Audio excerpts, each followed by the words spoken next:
Okay, so in this video I'm going to be talking about why I chose to buy the Sony 85mm f1.8 opposed to the G Master version, which is the 1.4 version. So I will do that while I make my morning coffee.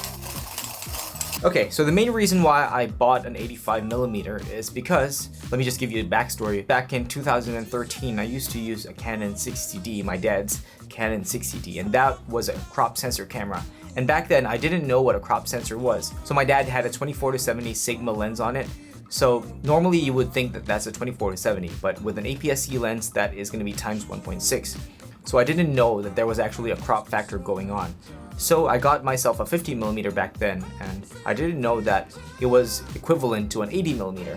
So I got so used to shooting that focal length for a long time. So when I did find out, I just realized I really have to get an 85mm now because I'm so used to using that focal length, hence this lens right here. Okay, so that was the first reason, was because I was so used to using a 50mm on a crop sensor camera, so that was equivalent to an 80mm.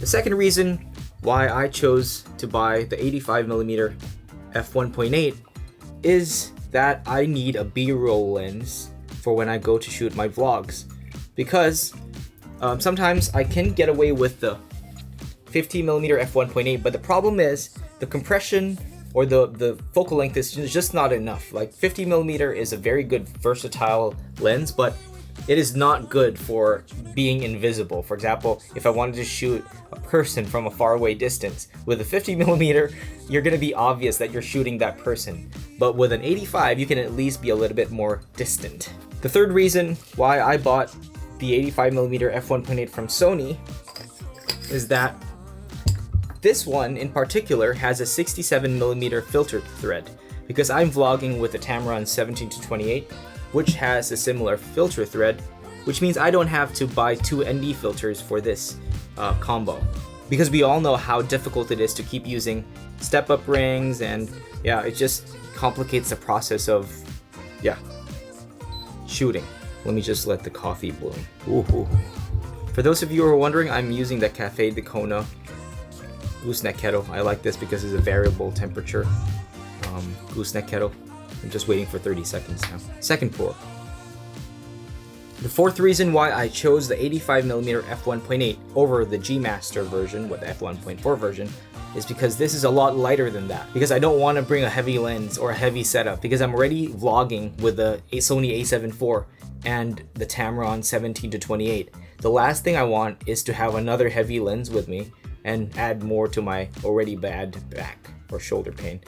So the main reason why I chose this is because this is only about 330 or 350 grams. I don't remember the exact weight, but this is pretty light as far as 85mm are concerned. This is not a very heavy lens. The G Master, of course, is going to be like, I can only imagine, maybe a 500-gram lens.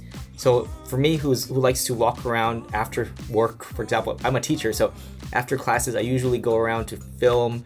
So I don't want to carry a full backpack of heavy gear, you know? So I'm trying to keep everything minimalist as far as minimalist goes, because sometimes as filmmakers we bring excess gear anyway. And last but not the least, the last reason why I chose the 85mm f1.8 instead of the 1.4 is the price. I don't want to buy or drop that much dollar on the 85mm f1.4, so I chose the f1.8. So with all the things that I needed to do, it can do, because the f1.4 is just going to be too heavy for me to bring out, and there's a chance for me to miss shots because of the f1.4 aperture anyway. So why bother buying a more expensive lens when I can just go cheap and just go for this?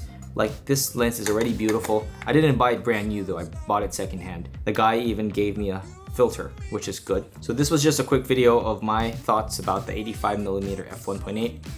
It is a phenomenal lens, I think, for the price that you're paying, and it's very lightweight. It's not that heavy, it's not that expensive.